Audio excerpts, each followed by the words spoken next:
Hello everyone and welcome back to the fall semester of 2012.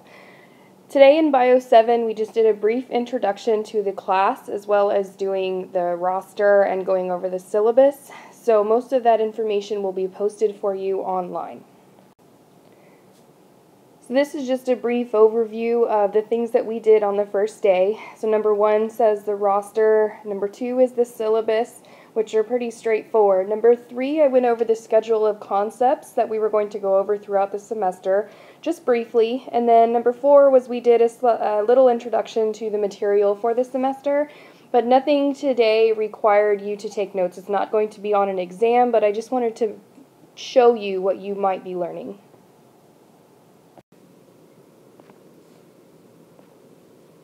So the brief introduction that I started for biology for this semester started with this slide. It says, what can you expect to learn this semester? The way I wanted to start this was at a level that you are all familiar with, which is the human body, which is over here. The way that I did this introduction is by zooming in and out of various levels of complexity of the human body. And so we're kind of going to go through a few slides now that shows you zooming in and then at the end zooming out to a higher level of view so you can see the different levels that we deal with in the biological sciences. And so starting with this first level, we have our subject here, our human body, and what we did, of course this had animations on the PowerPoint, but on here you don't see that. But what we did then was zoomed in this way to the abdomen where the square is. And over here, you can see the zoomed image that shows you all of the internal organs. And so what you see in this view is actually a lot of things that we call organ systems. So this includes things like the digestive system, the skeletal muscular system, the cardiovascular system, etc. Many of you are pretty familiar with a lot of these ideas, but I wanted to show you these because we will be touching on these topics a little later in the semester.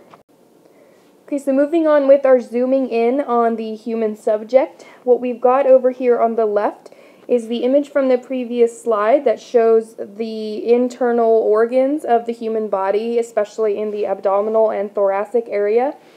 And so what we talked about before was that this image includes a few organs of the digestive system. What you can see is the small intestine and the large intestine and the colon down below. So what I've done in this case is we have zoomed in, if you look on the right side, we've zoomed in on the small intestine, and that is one organ in the digestive organ system. So we've zoomed in a little bit farther in this slide here. Alright, so here we are on the next slide, working further and further in on our zooms. So you can see over here in the upper left corner is our image of the small intestine from the previous slide. So what you're seeing all of these pictures at once. Unfortunately, when in class we actually had animations, so I'm going to try to help you through all three of these images, seeing them at the same time. So from the small intestine, you can see our little box, and what we did from there was we zoomed in on that little section of the small intestine, and the zoomed in image is on the upper right side. And what you see in that image is actually what we call tissue. So organs themselves are made up of various tissues. And if you look closely at this image over here on the right, you can see there's different layers and they look different. So the outside of this is kind of a lighter pink and then there's a dark pink. And so those are actually the different tissues that comprise the small intestine. So we'll go further into that a little bit later in this semester, but I'm just kind of showing you how far we're going to go in, zooming into the body. And then the next step that we did, if you look to this little circle that is on the image in the upper right, that what we are trying to circle there is a single cell. So the image that you have in the center is, if you look right here, the biggest part, that's actually a single cell. And so we will be covering some information regarding single cells and the things that happen inside of cells. And here's another page of zooms. Further and further in we go. Here's the image from the previous slide that shows the single cell here. We have another circle where we're going to zoom in on. So that circle is supposed to be around this dark red circle in the middle of that cell. And so when we zoom in on that, you get the image that's over in the right-hand side, the purple circle with the X's inside of it, and that is an organelle called the nucleus. All of those X's that you see inside of that purple are actually chromosomes that hold your DNA. So all of your genetic material is held inside of the nucleus of a cell. So we will talk more about that. Don't get too caught up on the vocabulary today. I'm just trying to introduce some concepts. And then when we take one more level of zoom from the nucleus, you can see the little square here is where our zoom is coming from. It zooms into the image in the center. And what this is showing you is a model representation of DNA. So you might have heard before of a term called the DNA double helix. That's what this is showing you. All the little balls on the structure are what we call atoms. So molecules are made up of atoms, which we'll see on the next slide when we do our final stage of zoom.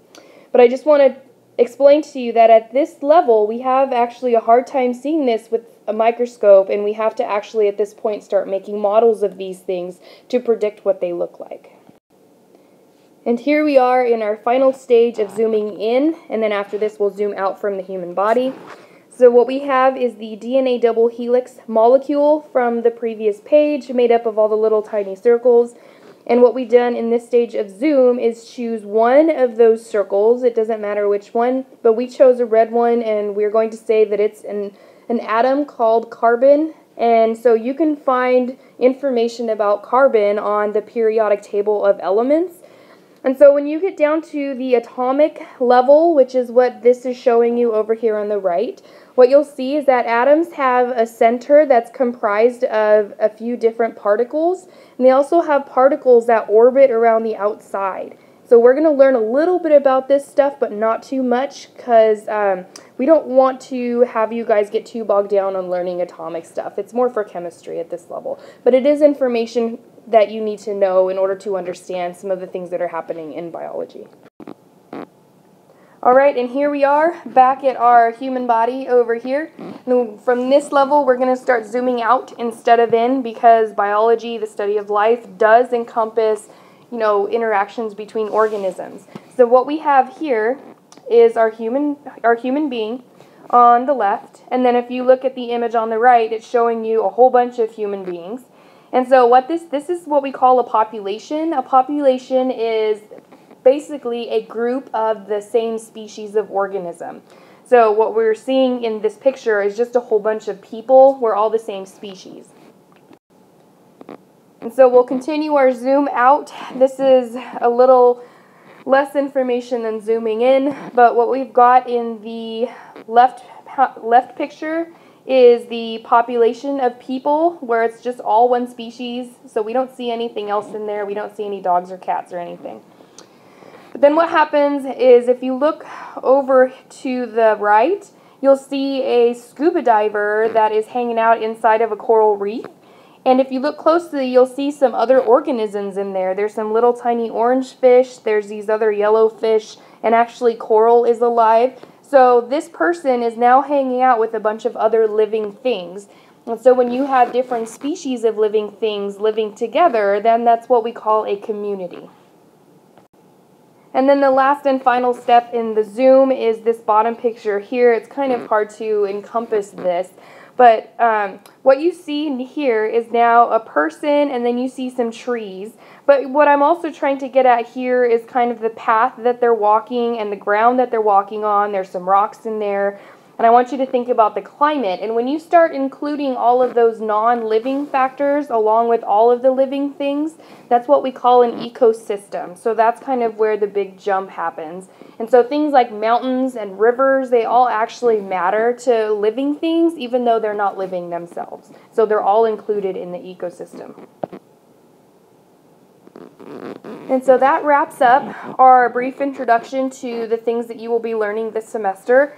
I hope to see you guys in lecture next time. We will be looking through chapter 1 in the textbook.